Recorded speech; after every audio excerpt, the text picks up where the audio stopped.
Mikolas Alekna has absolutely shattered his own world record. Jakob Ingebrigtsen's World Championship dream fades away in the heats here in Tokyo. As she gets under her previous world best. Well, I'm black, so we already know how that one goes in the big measuring contest. Fred Curley, former world champion and American sprinter, is joining the Enhanced Games.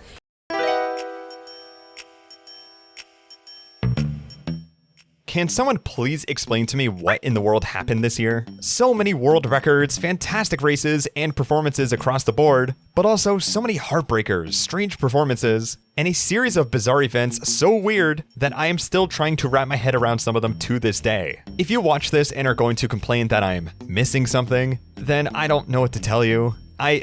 I can't do it all, man. If I did happen to miss it, it's realistically because it wasn't all that interesting to me personally. Also, if you want World Championships coverage in particular, I'm only going to be talking about it in bits here and there when it's convenient, as if you want a full overview of these games, then just go to Jumpman's channel, which I'll link below, and also check out Adam Jansen's stuff if you want some distance running breakdowns of these games too. She's becoming an all-time great. Trebek does the 5-10 double. Let's get the indoor stuff out of the way first. It's no secret that Grant Fisher is a phenomenal runner and has always had the potential to run obscenely fast times, but I doubt anyone expected him to not just take down one world record, but two in the span of a single week. At the trampoline-esque Boston University indoor track, Grant destroyed Kenenisa Bekele's 2-decade-old record, running 12:44.09, and then came back swinging at the Millrose Games in an electric battle with Cole Hawker to break LaMecha Gurma's 3K time, running 7:22.91. These times were great and all, but the most disappointing part about all of this is that this was realistically the peak of Fisher's year. Then we have the mile. For those who have been following long enough, you know by now it's my favorite event. Seeing these two actively battle it out for the record made it so reminiscent of the British era where Sebastian Coe and Steve Ovett fought tooth and nail every few days sometimes for the record, before Steve Cram shut the both of them up for good. The Millrose Games, as iconic as they are for their Wanamaker mile, had yet to foster a mile world record since 1955.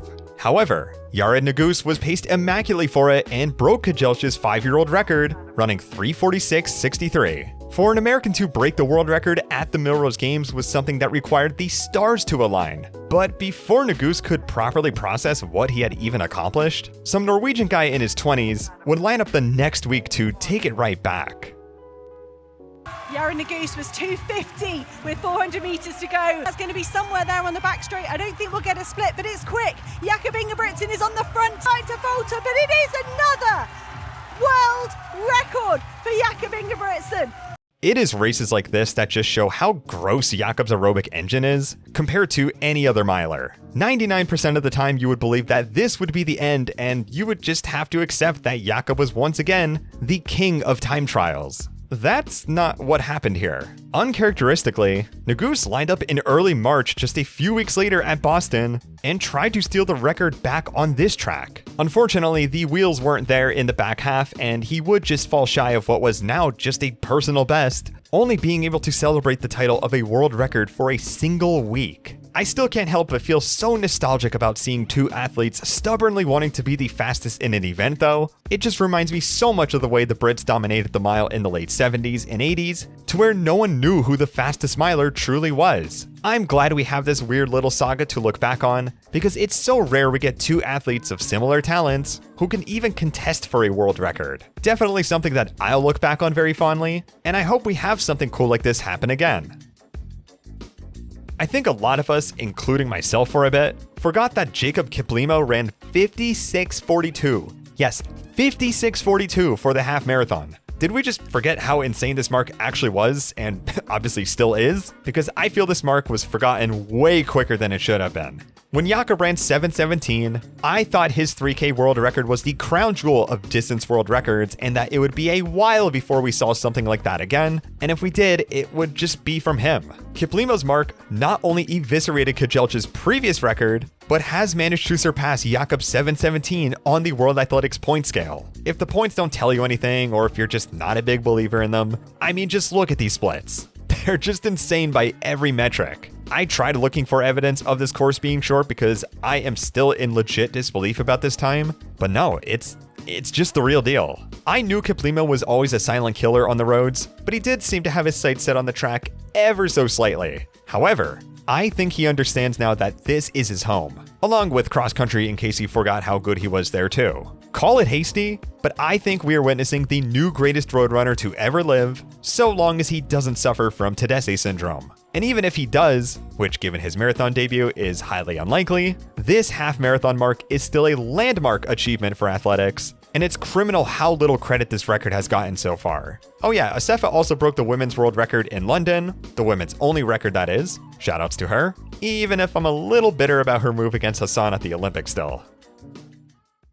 The more I think about it, the more I realize that the 300-meter hurdles is still a really weird and unnecessary event that World Athletics added, but at the same time, I have never seen an athlete more catered to a discipline than Karsten Warholm until I saw him do it. Duplantis' 100-meter loss aside, it's obvious Warholm is a cannonball out of the blocks. Guns blazing for the start, holds it well for the next few hurdles, and then uses every muscle fiber in his body to get himself through that last 75 meters. Most of the time it works, but when it doesn't, it can look kind of ugly, especially when you're gambling with the two other best hurdlers to ever touch the event. With the 300-meter variation though, it's almost like there's no risk for him now so long as he doesn't stumble on a hurdle. He just does what he's always done, but doesn't have to worry about the chronic lactic acid lasting in his legs for an extra 100 meters. He tried this event out in China, looked very strong, but didn't have much competition to push him. But he lines up against Dos Santos and Benjamin, who is the defending Olympic champion, and just blows them out of the water with a comically strong last 100 meters. This is also his third best mark ever set across his already absurd resume of times. So if that's not telling enough that Warholm may have found his perfect event, then I don't know what would be. Sadly, he made a pretty big blunder on the third hurdle at Worlds to miss out on a medal entirely, which was one of the more shocking upsets in my opinion. But big ups to Rai Benjamin for holding down business for the gold, and for being a part of this, whatever you want to call it too.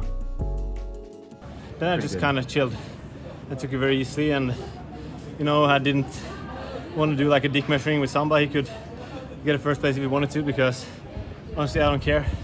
Can have an outer lane in the final, would be fun. Carsten was asked about the competition between you and Allison. Yeah. And then he said, we'll see if it turns into a good old-fashioned dick measuring contest, Aha. or if they manage to behave themselves. Yeah. It'll be interesting to He see. said that for real? Yeah. Or he trying to bait me, huh? No, he said Really? that for real, yeah. Well, I'm black, so we already know how that goes in the big measuring contest. But, Let's talk about the faster hurdles now. We are currently in the greatest women's 100-meter hurdles era, as all three women that have run under 12.2 are still very much active. Despite Masai Russell looking completely unbeatable in 2024, she looked much more shaky this year, losing 6 races with USA's being the most consistent she's looked all year. Once you start to look around at the others though, there wasn't a single hurdler this year that didn't lose a decent amount of races, which actually made the final excitingly unpredictable as a result. However, if any single person had Ditaji Kambunji as a gold medal threat, you're either straight out of Switzerland, or you foresaw a crazy underdog win, because in a little over 12.2 seconds, she would run the outdoor PR of a lifetime for her first ever medal in general, and the domestic commentary screeching over her win really made it so much more enthralling too.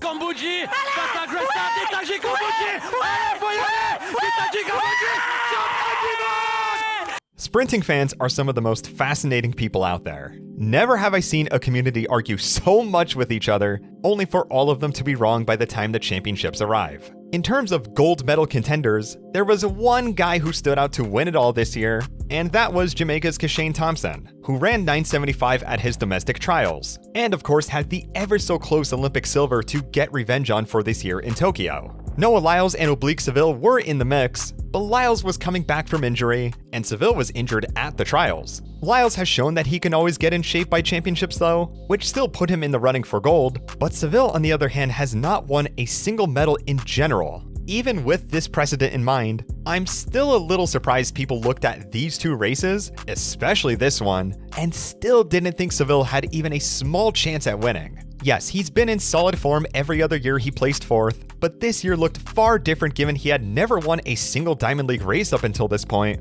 and was just making people like Noah, Hughes, Taboho, look brand new to the 100. The main advantage Kashane had over Seville was that Seville had never run under 9.8 before. But once you saw that minor headwinded, rainy 9.8, some of you at least should have thought, okay, maybe it's in his legs now, but the chances of it coming out are very slim.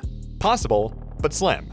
Well, turns out it came out at exactly the right time instead of leaving it in the rounds, and Seville would not only go home with his first ever medal, but a gold at that, and his first 9.7 that should surely get rid of any allegations of him ever not being a gold medal contender again. Cindy McLaughlin-Levrone moved over to the Open 4 this year and looked really solid, but not exactly in the killer American record form that many hoped she would be in by USA's, especially at the fast Hayward track. But then everyone patiently waited for Worlds, saw her run the heats, and were like, okay, that 49 looked pretty easy. But then you watch the semifinal, and all of a sudden it's, oh god. World Championship final, but look at this battle at the end. American record now belongs to Cindy McLaughlin-Levrone.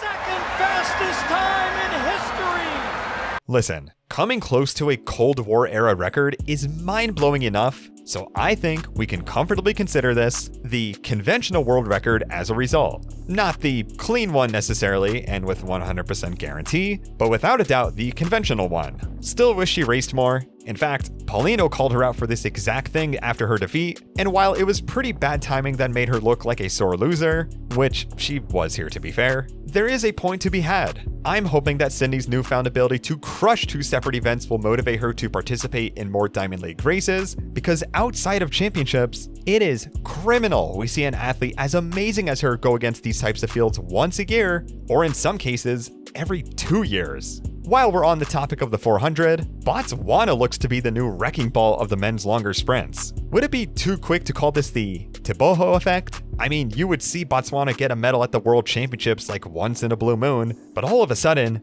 they tied for 5th. Yes, 5th in medals this year. Teboho's great and all, but he's been underperforming all year due to injury, and went home from the championships without an individual medal. This guy, on the other hand, went from never making a final to now winning a world title in the 10th fastest time ever, along with a gnarly anchor in the 4x4 to secure 2 golds. The US has just been such an utter powerhouse in this event and the relay version, so I'm down for a cool switch up to see a different country take over for once, and I do hope it creates some nasty competition at the next few international championships. One last note. Did anyone recognize that Wade van Niekerk split 43.26 for his leg in the pouring rain? What? I'm gonna add something here if that split isn't accurate, but at 33, it is insane to see that he still has those moments where his legs seem to remember that day in Rio 2016. It really makes you think what would have happened if he hadn't gotten injured so many years ago. Alright, let's talk about him. Mondo Duplantis, yada yada, the goat of pole vaulting. I mean, what else do I even say at this point? The guy is unavoidable and unbeatable so long as he keeps breaking world records and winning titles, and it's only a matter of time before we get to the point of saying, okay, he's just the GOAT of track and field. But honestly, I think we've just about reached that point. No, I don't want to hear about how the pole vault isn't competitive or that he's destroying a soft event, because that is just categorically untrue on so many levels. For this year alone, he set 4 world records, multiple insane marks outside of that, and won the world championships by 5%. Overall, he now has set 14 world records, 21 1300 plus point marks, which if you are familiar with this system, anything above 1300 is quite literally god tier, and is currently on a 5 gold medal streak at international championships, 8 if we are counting the indoor ones. He's also set a couple of these world records at the world stage, especially his recent one where he theatrically pulled it off on his very last attempt to now enter a new barrier in the pole vault. Bolt's peaks are technically higher, and he does have a few more outdoor individual medals than Mondo at the moment, but give this guy until LA 2028, and there is going to be no contest that Mondo Duplantis is the greatest performer in athletics to ever exist, and that there really may never be another athlete like him until like the next century. Although I can't get behind that song of his as much.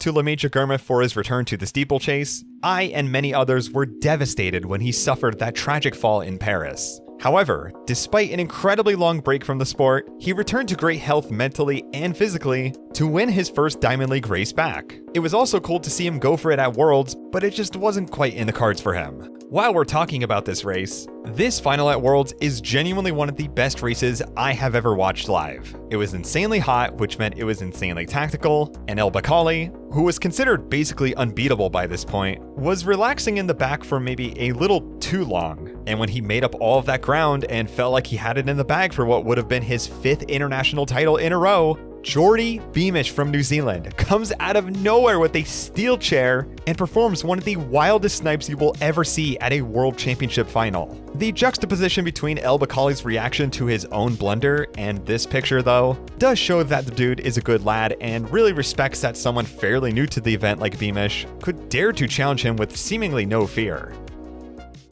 The pre-classic. This year's edition brought in some of the best possible distance running performances you'll ever see. The women's 5,000, like in 2023, saw the rematch of Gudaf Segay and Beatrice Jabet, but this time with 10K road anomaly Agnes Jabet-Negedij to spice things up a bit. Last year, Segay had the upper hand and broke the world record, but with a bittersweet ending where she just missed out on breaking the 14-minute barrier. Since then, however, Jabet has become an absolute monster, while Segay has more or less stayed around the same fitness, which, don't get me wrong, is not a bad thing at all. After the pacemakers drop off, Jabet leads the trio the entire time, and with about 400 to go, they're actually reasonably behind the lights. However, Jabet has yet to close a race not insanely fast, and with about 250 left, she just rips it as if it were a tactical Olympic final, smashes the 14-minute barrier, and leaves the next 2 fastest women completely in the dust as if this were a qualifying round. Is there really any tactic that can beat this woman? The women's steeplechase world record is also on very, very borrowed time after this race, and I'm honestly surprised it's lasted as long as it has. The 2 sub 850 women that are active are both in their lower 20s. Kimutai is also pretty young, but it just hasn't quite happened yet. We are definitely due for a record given Chepkoech ran her 8:44.32 all the way back in 2018, so the next time you see these athletes all line up and the weather is nice, be ready for something crazy because I think it's happening the next time 2 of these women are in the same race. While we're somewhat on topic, Beatrice Jabet is the most underrated athlete in track and field, and I cannot understand how some people still refuse to acknowledge that she exists. Let's take a look at everything she did this year alone, because it seems like no matter what she does, people will not stop ignoring her. This was technically a day before 2025, but on December 31st, 2024, she ran 13:54 in the Road 5K in Barcelona to kickstart her 2025 build. A lot of people actually forgot she even did this because of how low-key this event was, but yes, the 14-minute barrier was broken way before she did it at pre, but then of course decided to do it again on the track in the coolest way possible, just to prove a point. She also beat Segay in China for her season opener, ran 8:11 in the 3K just behind Wang Junja's state-sponsored doping mark, 14:03 in Rome, and even spun the wheels a bit in the 15 where she beat quite a few great milers, running 3:54.73. Then we get to Worlds where we know the races are going to be tactical. Maybe she had a chance at losing. Nope. Clean, dominant wins in both the 5 and 10K against many of the best women to ever run these events. Jabet is the undisputed GOAT of distance running right now. Let me say it again. She is undeniably the best existing distance runner at the moment, and if she somehow does not win Athlete of the Year after getting completely snubbed the last year, then honestly, every analyst should have their credentials revoked. It's hard to dedicate a section of the video to someone who competed quite literally once this year, but not only did he make it worth it, but he's also been doing some great work behind the scenes to still try and put the shot put event on the map, or at the very least to make it more fun to watch. Ryan Krauser announced that he would be launching a brand new shot put league, and in March 2025, would kick off at the Drake Relays as an early season rust buster for athletes to try the format out. In short, it's a King of the Ring format where, like the pole vault or the high jump, you get 2 attempts to throw the shot put past a certain distance, and if you can't, you're eliminated. All things considered, The reception was pretty positive, and I personally enjoyed it quite a bit too. It went by fast, there was very little waiting between throws, and the challenge flag idea made those desperate last attempts all the more worth it if they ended up nailing that throw they needed to progress. Really curious where this goes from here on out, because I think with enough money poured into the production side of things, it can be an awesome addition to the throws world. As for Krauser himself, he'd been dealing with some issues in his elbow for quite a while, and played his 2025 extremely conservative since he already had a bye for the World Championships. His first throws were technically in the qualifying rounds in Tokyo, but his first real throws would be at the World Championship final, and he didn't look to be too much out of form. Krauser maintained his lead the entire time, Fabry and Walsh were generally underperforming, and the shot put GOAT goes home with his 7th international title, and a statement that no matter how long he's out of the game, that you can never count him out when it's time to perform. As some final nods to the throws, big shout out to Hulesi Angelo for a crazy upset in the women's javelin. Depending on who you ask, this is probably the biggest upset of the World Championships. I know this event has been a little stale to some lately, but what a heroic story for someone who's never competed at a Diamond League meet to then destroy their personal best at the world stage and to come home with Ecuador's first gold medal at these championships. Okay. But I had to put down. I'm so sorry you're grabbing me right now. Yep, because you're under arrest. I'm under arrest right now? Oh right, that baton situation. I avoided talking about this because it seemed very tabloid-esque to cover it, and it's just not something I would normally cover on here to begin with. Since it's a full season wrap-up though, I figured I'd throw it in here since enough time has gone by, and it did go pretty viral in and outside of the track and field world. The biggest thing that surprised me about this situation was how many different parties tried to defend the girl who swung the baton. Not just the girl herself, not just the parents, but the NAACP got involved? Either way, I hope the girl that got hit is okay. I know it's been months, but I'd imagine a situation like this can have very long, dramatic repercussions. From what I can find though, I don't believe the girl that got hit has even competed since indoor season, which is just really unfortunate to hear. As far as the other girl, she did end up getting charged with assault and battery, so I guess there's some justice to be had at the end of all of this, but it's just something that could have been avoided so easily. It is a new day that promises to be a monumental day as we launch what we think is the future of the oldest sport, track and field. Grand Slam track. Oh boy.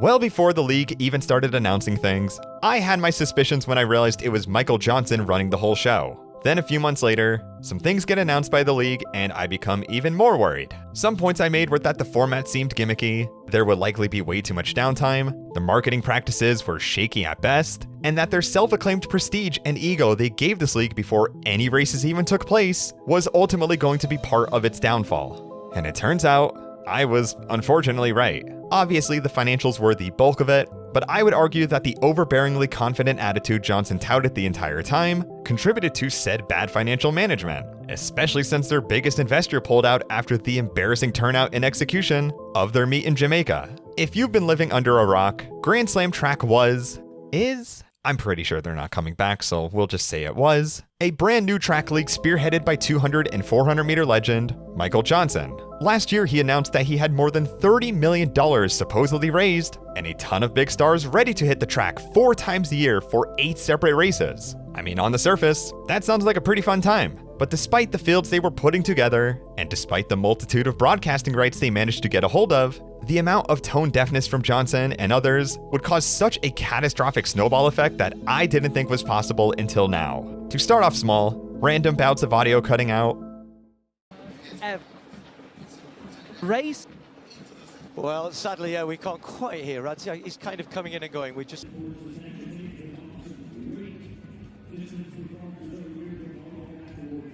needs to come third. If he's not third, it will go to Gabriel. Grant Fisher, those 3 were the ones that went. Wonky camera angles, way too much downtime between events, especially since you'd have nearly 40 minutes of just plain Jane analytic shenanigans and cutaways before a single race would start. That's nearly half a Diamond League gone by before a single event has been run. Once we got to Philly and GST got more feedback from the public, They just started slashing events and days entirely, but the way they did it was so last minute that people started complaining about being scammed, since a lot of these people likely had hotels booked expecting to watch 3 days of the meet. I was also disappointed to hear the same commentators I've heard throughout so many American meets now, although I will say Centro was a nice touch, but like, how did they not get at least one Jamaican on the microphone when they were in Jamaica? Bolt and the rest of the field. A stop from Paul. Blake comes forward on the outside. Johan Blake wins. Every race also had quite a few stars missing despite how stacked they claimed the fields were. As for my money, so many races just turned into a case of, man, imagine if this person was here. I think the best way to overall describe GST, at least in this sense, was that it was just a watered down Diamond League with more steps. By Philly, I mean it basically was just one. Also, I still stand by my take firmly that the double event format outright sucked. If you liked it personally, that's fine, but it's clear the consensus was not unanimous. If your goal is to make a fan-focused league that caters to the biggest audience possible, there is zero logic for using this format along with a pointless scoring system that most people either didn't care about or even understand at times. If anything, it made some races worse when Grant Fisher plus EV'd his way to his now not received $100,000 by intentionally trying to place third in the 3K instead of trying to win like, you know, every other race that's ever existed. The distance races were just embarrassingly slow on the men's side all around. Like, in what world should the women's 3K or 5K almost be faster than the men's? Not to mention, athletes and coaches have come out citing the double format as a prevention for competing in the league. You never know what might happen. Like, I might run 44 today and be sore tomorrow, and now I gotta go hurdle. Like, and then now I'm like at risk of getting hurt in April. Like, I don't get paid to run Grand Slam. And some have even now cited as ruining the latter part of their seasons too. Despite all of that, my least favorite thing about this league to this day is the amount of self-prestige it kept giving itself. I was only so hard on GST from the get-go because Michael Johnson could not stop talking about how revolutionary this thing was going to be. Well before their first meet, he touted multiple times about how he was changing the game and how innovative and groundbreaking the league was, yet didn't even have a product to show for it. And when he did, it was so painfully subpar on their first go that their biggest investor immediately pulled out. The reason why most people even thought the first couple meets were even remotely good is because the Diamond League had yet to even take part outside of a couple meets in China, which are normally just season openers with few heavy hitters present. Then you watch Stockholm, Paris, Oslo, Monaco, pre-classic, and then you're like, no wait, this is what track looks like when it's actually good. I get it, the Diamond League is far from perfect, but despite it needing some much needed tweaks and less convoluted broadcast rights shenanigans, these meets are certified bangers when the right fields are assembled, and I think you'd be hard pressed to find someone that disagrees. Lastly, let's talk about money. So every couple weeks after the cancellation of their LA meet, which at the time they refused to admit it was for money purposes, article after article kept coming out about the financial turmoil GST was going through. Things looked pretty bad as it was when they couldn't afford to pay a 5-digit venue fee on time, but then it just became increasingly worse until they finally just said, yeah, we don't have the money, and we never really did actually. To keep it simple, GST was operating off of a term sheet, which means that the investor's money is intended to land in the bank account in the future, but isn't a stone-cold transaction. At no point in time did this league ever have $30 million in hand, and the Jamaica meet effectively nuked their chances at ever holding 8 digits in their bank account. As of writing this, athletes may be considering legal action if they aren't paid soon, because no matter what Johnson has said in the public eye, these transactions have not been happening behind the scenes. I just feel so annoyed with this league in the end because I know, one, Michael Johnson was not the person that should have been running the show in the first place. His views on growing the sport are superficial at best, and it's clear he has no idea how to manage anything in the finance world either. He also grossly overestimated his image, thinking it had way more marketing value than it actually did, to the point where they used funds to make trading cards of himself. I know everyone forgot about these, but don't worry, I did not. 2, the chances of a new major track league getting tens of millions of dollars again is probably much slimmer. And unless the prize or appearance money is guaranteed to end up in the accounts for athletes, I have a hard time seeing them commit to a new league in the future too. And 3, the potential for this league was somewhat there given the turnout in Philly, but it was too little, too late, and most of the adjustments they ended up making were things I and many others were complaining about months in advance. Just so tone deaf on all sides and really frustrating to look at in hindsight. And even if we're giving them a bit of a cushion for being a startup, they skipped over so many blatant errors that I feel like it just should have been an entirely different team working on this altogether. Being a Sha'carri Richardson fan is one of the harder things in the sport to be. She's either on top of the world one year, or in a TMZ article the next one while not winning a single race. 2021, you all remember it, that theatrical Olympic trials win, the marijuana ban, but most people gave her quite a bit of grace since the media was really going out of their way to demonize her for something as bogus as a weed ban, especially given the media was also the way she found out her mother passed away. And then it's 2022. She completely choked in the heats of the 100, looking chronically out of form with no signs of redemption, and then we have this gem of a clip at the pre-classic. Count me out if you want to. Talk all the shit you want, because I'm here to stay. But then we get to 2023. She revises her attitude entirely, at least on the surface, starts running great times again, wins the World Championships, and had a pretty respectable 2024 where she took home a silver and gold at the Olympics. Although I guess there was that plane incident in between that time period. Bye bye. And you're fat. What the fuck? Oh, thank you so much. And I'm still a superstar. What the fuck is your problem? You're a regular person. Yeah, I forgot about that.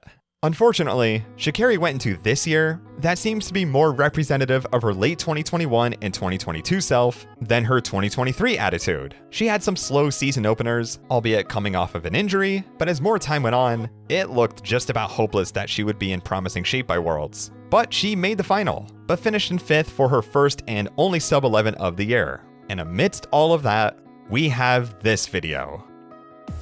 Officers were called to TSA security after she pushed him in a packed terminal. This week, she addressed what happened on her social media. Yeah, you're under arrest. I'm under arrest right now? What am I under arrest for? Okay. Under arrest for assault 14. I didn't assault him though. We have video cameras. I literally we were having an argument. I'm not going to go over this in detail, but this is just super unfortunate. Obviously, we don't know anything that happens in their personal lives, but there's no excuse for this either way. It's just annoying to see someone who was seemingly reformed on the surface, and was also vocally anti-domestic abuse a few years ago, I think, resort to these types of actions that are just outright inexcusable, even going as far as to trying to frame Christian Coleman for doing effectively nothing too. I didn't do anything wrong, but the fact that your guys are doing this to me and he's the man in this situation, I'm gonna comply. As I'm writing this, she has been taken off the Athlos roster, and the tagged post of her on her page doesn't exist anymore either.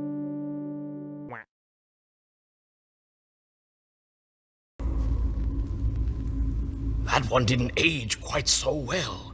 Fred Kerley, former world champion and American sprinter, is joining the Enhanced Games. And you're thinking, what the heck is that? I know. During the Cold War, the women's discus and shot put record books would be completely ruined by the systemic doping regimes of the GDR and a couple other countries, therefore making it basically impossible to beat these records without the egregious abuse of performance-enhancing drugs. Nowadays, if you want a big discus PR, you could just go to Oklahoma.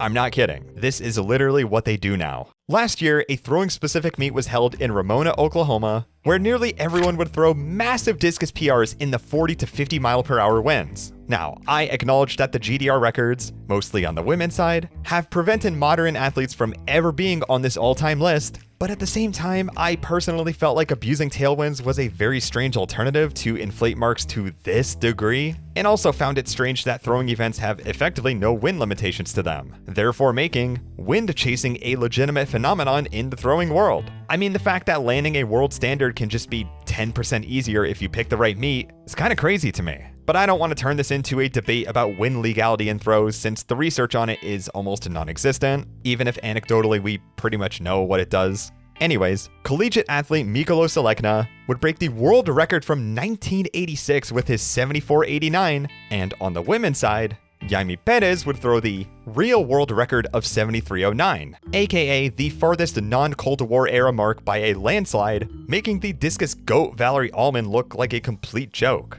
But then this year, the meet was held again in the same exact hurricane, and Altman showed up to make sure she was on top in every facet of the event, while Alekna also beat his own world record from the year before, something he actually did twice that meet. Alekna's mark is actually the highest rated throwing mark we've seen since Jan Železny in 1996, so in a way it's cool to see throws reach new heights for the first time in decades, which has probably led to more exposure, but at the same time it just has this bittersweet tinge to it, since you do need a tornado behind you to achieve such a mark in the first place. Breaking 4 on paper was a pretty enthralling project when it was first announced, even if just about everyone thought it wasn't going to happen. I wasn't interested in her breaking 4 minutes so much, as I was seeing this study being put into actual practice. The Amazon episode made it seem like they were going to put this science into practice, so I was excited to see if our perception of drafting in the sport was gravely misunderstood or not, and if we had a new secret at our disposal that could unlock some seriously fast times in the future.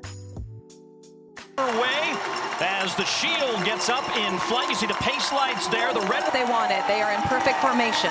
Can someone please explain to me what on God's green earth this is? Where are any of the athletes shown in the documentary that were actively working with Kipyegon? And why isn't there even a single pacer tucked in front of her so that there's, actual drafting going on here? Nike once again found a way to royally mess something up, and it's honestly a miracle in my opinion that Faith managed to still beat her own world record, since from my perception, the drafting formation did virtually nothing. Don't just take my word for it though, because I ended up contacting the very person who conducted the study that spawned these articles in the first place, and he ultimately agreed with the conclusions I came to about the event. I'm also not entirely sold on the suit Kipyegon was wearing either, especially since she expressed concerns about how tight it felt on her chest when she tried training in it, although I'll try and give them the benefit of the doubt that they fixed that. Here's a weird one. What was with the timing situation? I actually refused to admit this was a thing, even when the testimonies were right in front of me. Like they took her reaction time out? Whose decision was this? I don't know. I'm so confused and annoyed by this to this very day.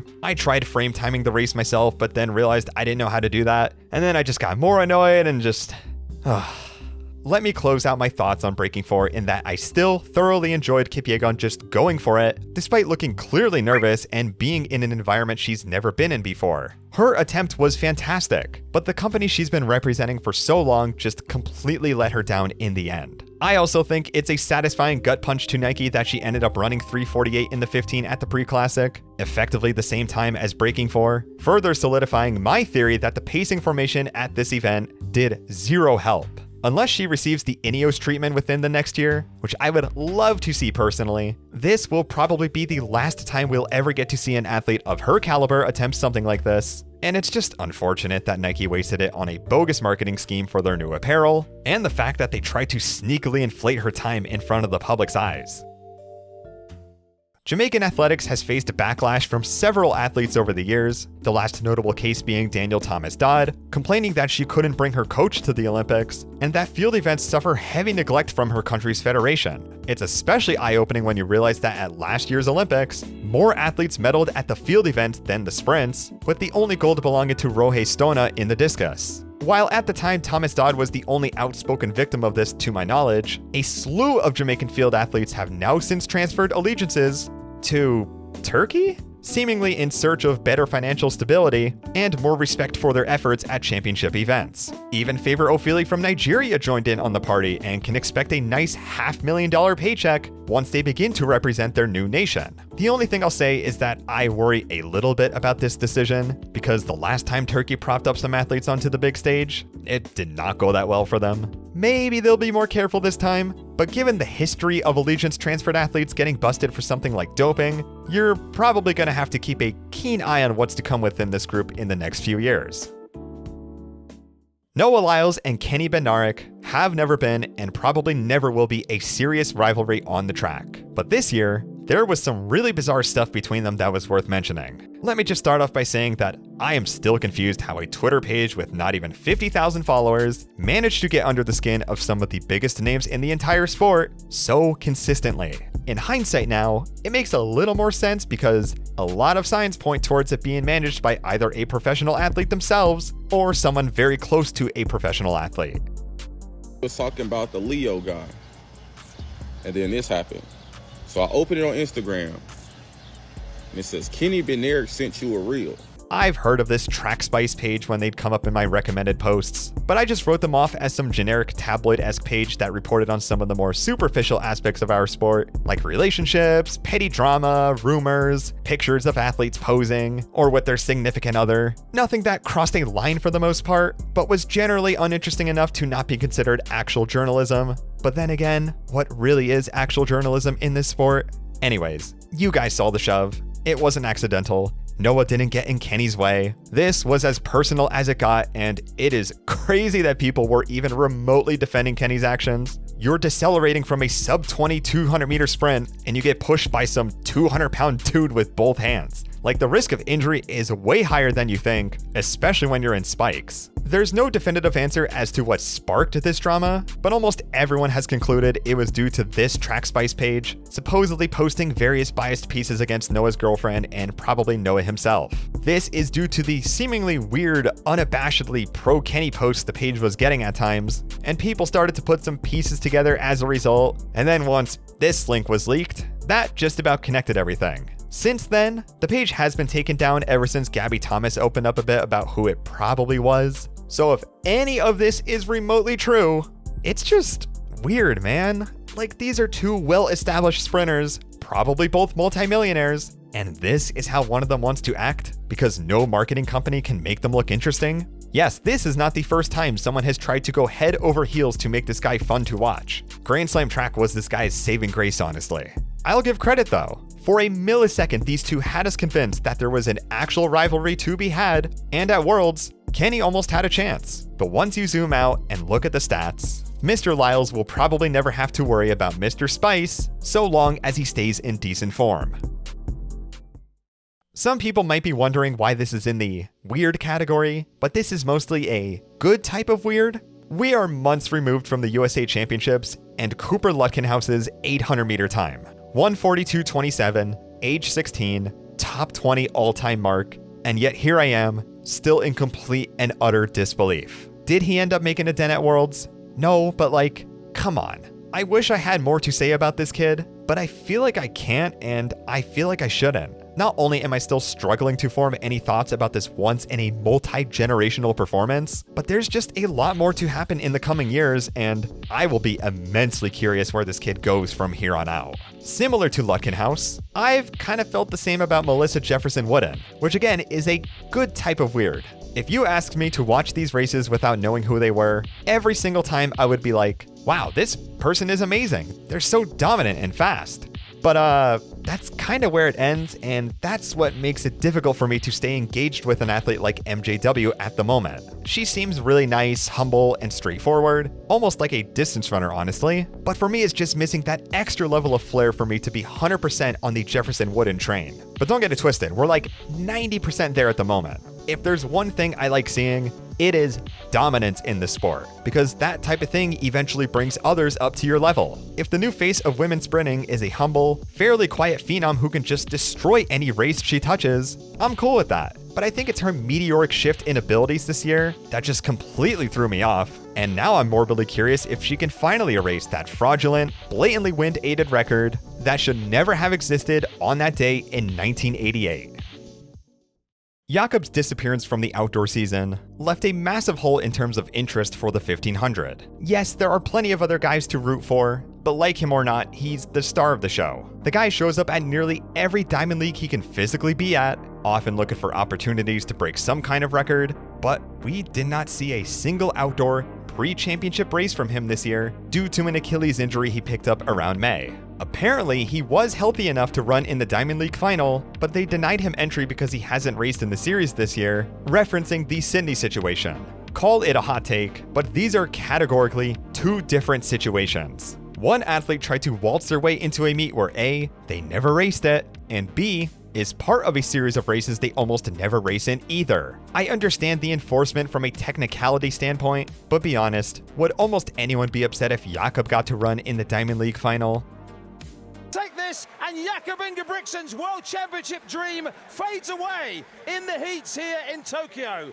Okay, yes, in hindsight, he probably would have ended up looking pretty damn rough. But I still stand by the fact that there's a big difference between not letting someone in that almost never races in Europe and the one that single-handedly sells plenty of tickets for any Diamond League meet in Europe and has won the Diamond League title 3 years in a row. Overall, it really sucks that injuries put a big damper on his year, but you gotta give the guy some credit for still showing up, despite clearly being rusty in both events, and hopefully next year treats him better to where we can see him duke it out with the best yet again. While we're talking about the 1500, I don't want to talk about the men's 1500 meter final as much as what happened going into the final. If you were somehow able to place a bet that Azzedine Habs, Fanuel Koech, Cameron Myers, and Jakob Ingebrigtsen would all not even make the semis in Tokyo, what do you think the odds would be? You probably can't even come up with a number. It is that astronomically low. Then in the semis, Narvin Nordos, the bronze medalist from 2023, didn't make it through. And then Olympic champion Cole Hawker was DQ'd after trying to barge his way through on the inside rail for a qualifying spot. That is 6 medal contenders, some of which were gold ones, and most of the fastest men in the event's history, all gone before they even got a chance to compete for a medal. Then in the finals, we got our slowest World Championships final in nearly a decade, and then defending champion Josh Kerr has the calf flare-up of a lifetime, supposedly from his trip in the semis, finishes dead last, and limps across the line in tragic defeat. Congrats to Isaac Nader for the title though, but wow, could you not ask for a bigger shit show of a championship event? Here's some super niche track knowledge for you. The PIAA District 4 Championships in 2017. I was actually at this meet, but left a couple hours before the 4x4 started. Little did I know, I missed out on what might be the only recorded instance of this exact situation, where a kid tripped over a plug finishing his second leg, which ended up unplugging the FAT timing system in the process. It wasn't until the anchor leg where the official realized it, and in confusion just started firing the gun to stop the race, but it was too little too late. All teams finished, 2 of which would go to states on placement, and another which was under the state qualifying time according to some watch times from coaches. Sadly, that's not how it works, as stopwatch times, no matter how accurate they are, simply can't count for state qualifiers. So after a couple hours break, they had to run the entire relay again. Thankfully, it didn't end up affecting the winning parties involved, but what a situation for those kids to be in. So here we are, about 8 years later, but now it's happening at the world stage. What caused this was that Zambia had an incredibly nasty baton exchange, causing not one, but 2 teams from executing a proper exchange, which then ended up getting them DQ'd. I didn't even know this rule existed for this situation, but nevertheless, Kenya and the US's B team line up once more, and after the first leg, it looks reasonably competitive until the US pulls away overtime and wins it handily to make the finals. My legacy. I did everything in this sport. I'm still doing everything in this sport.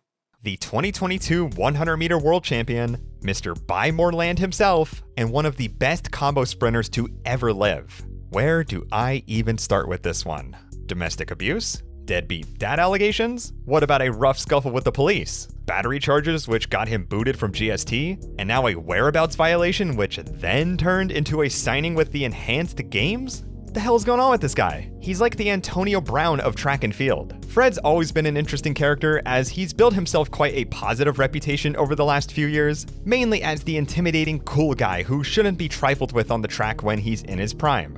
With that out of the way, Fred has broken 10 seconds once in a wind legal race, and even then was with a very courteous 1.8 tailwind. His best race was probably his Mount Sac 400 meter time, and that was all the way back in April, and if you're curious how he did in the trials, well, he did not even get to the starting line. You probably want to hear about the enhanced game situation since that's the most recent and fairly shocking one, because I, for one, did not think these weirdos were going to get their hands on a prolific track athlete at all. I've looked into these enhanced games quite a bit in the past, but it seems like they're still going despite delaying their so-called games every single year, and with their incredibly limited selection of athletes at their disposal, what was thought to be a free-for-all PED bonanza is now all of a sudden a carefully monitored competition where they can only take FDA-approved substances and will have their biological markers consistently looked over. They've also rebranded their mission statement and other facets of their rhetoric entirely to make them sound less culty, and the recent swimming world record they posted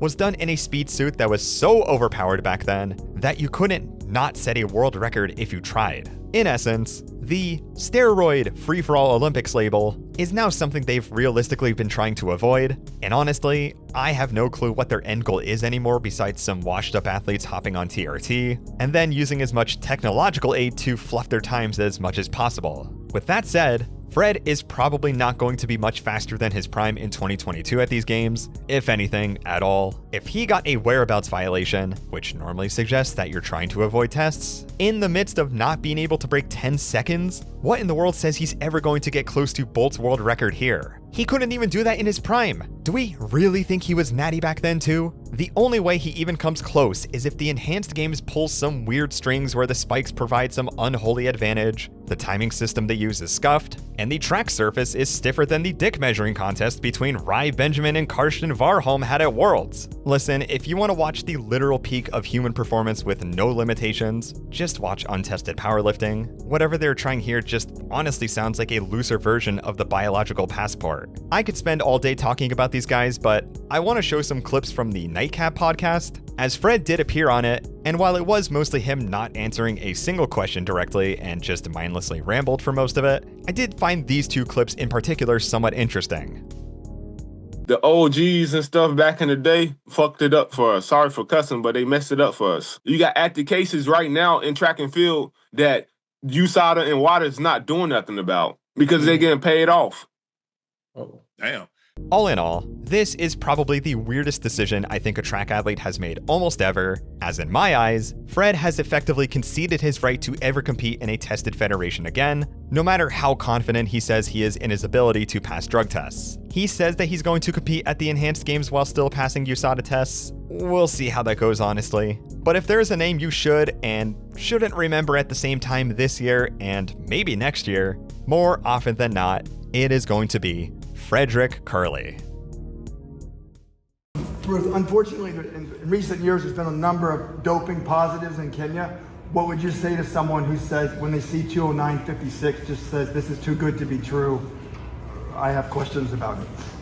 Doping is a topic that will likely never evade headlines, so long as it's around in track and field, but I'd be lying if I said it hasn't been the outright zeitgeist of the year compared to other years, so much so that it's getting its own entire section of this video. Let's just kick things off with the most popular topic of discussion: ban Kenya. This is a phrase I have heard countless times throughout my time following the sport, and it's one that I feel is so heavily misunderstood unless you actually understand how doping works in the sport or in elite sports as a whole. If you're not a big follower of distance running, Kenya has always been under hot water for years with doping. They have had a laundry list of elite and not so elite runners that are all currently serving suspensions, some of which are very notable names. What really ignited the flame was Ruth Chepngetij's 2-year ban from the sport, who is the woman that destroyed the world record in the marathon, running 209.56 to become the first woman to break 210, and is currently the highest rated mark across all distance running events for women too. Faniel Koech has also been a big name people have been criticizing, namely because he's an 18-year-old who's improved hilariously fast, beating world champions with ease despite doing virtually nothing every year before.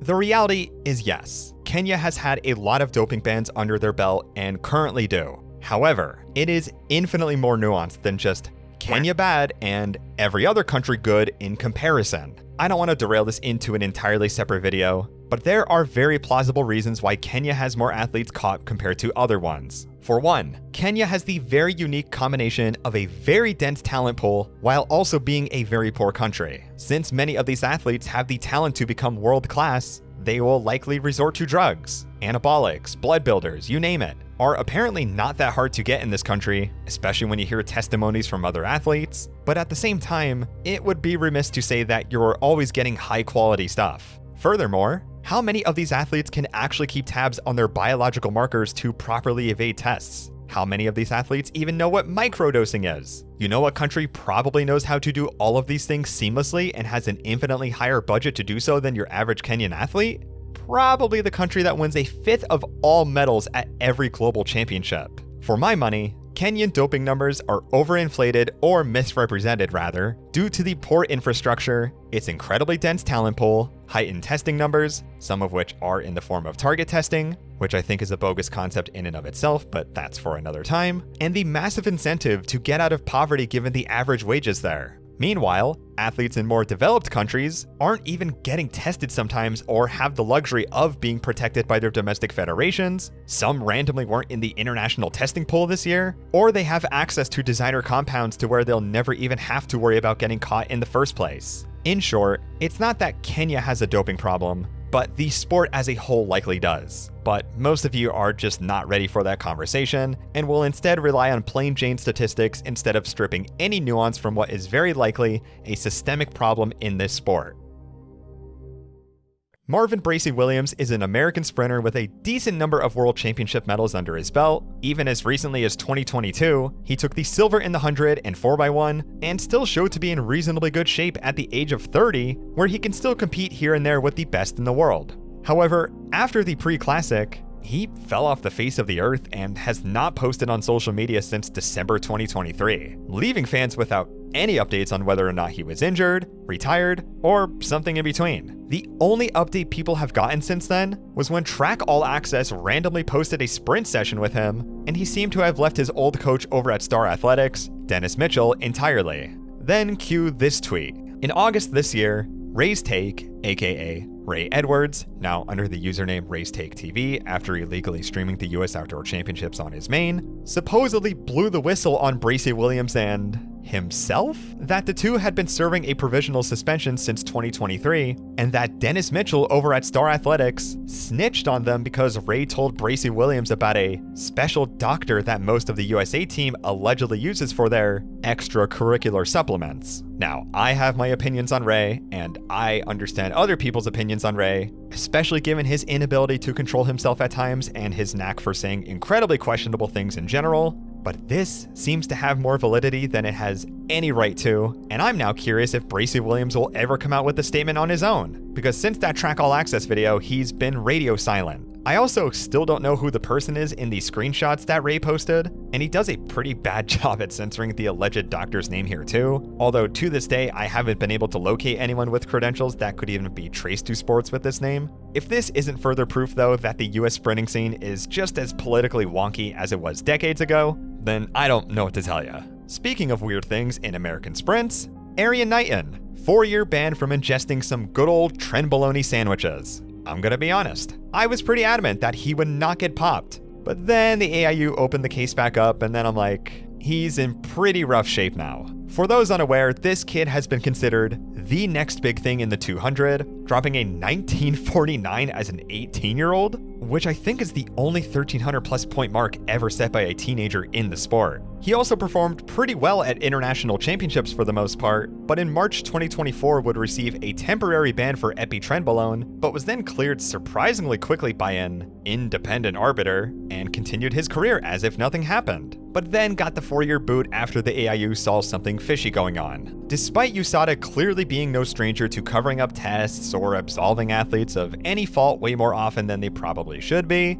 no one has yet to mention the most obvious and unfortunate factor about all of this, and that's that Knighton was very, very likely doped as a child, especially since he ran 1984 at 17 years old. Like, do you think hopping on anabolics would only have him 0.1 faster at most? Or in this case, 0.2 slower this year? Of course not. This kid's probably been on something for years now, and there's someone or something higher up in this group that should be taking full responsibility. Honestly, I think there's something with Florida high school sprinters in general that's going on that should legitimately be investigated, but that's for another time. Overall, Knighton's ban is refreshing in the sense that USADA finally got a taste of their own medicine, but at the same time, I'm incredibly upset that this is the kid that had to have most of his pro career revoked, and that by using some basic logic, that he was very likely given anabolics when he was in high school too. I'm sorry, but I just can't fault the guy when he was probably duped into this environment since he was an adolescent. And I think more youth athletes than people realize have been fostered into taking hormone-altering drugs as a gateway to quick financial stability in sports. I mean, just look at the current SARM epidemic going on with teenagers. It's not as simple as just walking away from it, as I think that's incredibly silly to tell a kid that, but I just wanted to get that out there because everyone seems to be having the wrong takeaway from this situation, and doping at the high school or teenage level, in my opinion, is much, much more common than what is publicly known. And there you have it. 2025 for track and field has officially come to a close. Well, I guess Athos is happening soon, but close enough. Not to sound overdramatic, but for me personally, this has been the most emotionally exhausting season to keep up with. I also feel bad for ending this video on such a very poor note, because this year has really been beautiful in a lot of regards. But wow, has it really left my mind spiraling at times too. So, what's in store for 2026? Great question. I feel like everyone got a lot out of their systems from the Olympics and now the post-Olympic season, and I'm not quite sure just how hyped up these World Ultimate Championships are gonna be. The prize pools are supposedly solid, and it seems like they're trying to make it something big, but who knows? I think I've said enough at this point, and I think you've all seen enough this year too. I'm just wishing for everyone to be healthy and competitive next year. Hopefully there's way less drama too, and I think in the end, that is all we can really ask for. Until then, I'll see you all in whatever video I upload next, and take care.